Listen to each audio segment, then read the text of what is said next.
செந்தமிழில் திருப்புகழ் பாடி நின்றால் மனம் மிஞ்சிடும் இன்பம் விளையுதையா. சிறகிரி வேலவனை காண்கையிலே விழிவோரம் கண்ணீர் பெருகிடுமே. கந்த சஷ்டி கவச்சம் போதுவோர்க்கு கந்தன் கருணை என்றும் துணை வருமே. பங்குனி உத்திர நாளினிலே உனை நினைந்தே காவடி சுமந்து வந்தோம். புன்னகை புரியும் ஷண்முகனே உன் சன்னதி தேடி ஓடி வந்தோம். உன் பதம் பணிவது என் தவமே, என் மனதில் நிறைந்திடும் உன் முகமே.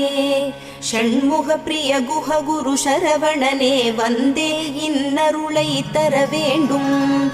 தென்பழனி மலையில் ஆண்டி முகம், சென்னி மலையில் முருகனின் கருணை முகம்.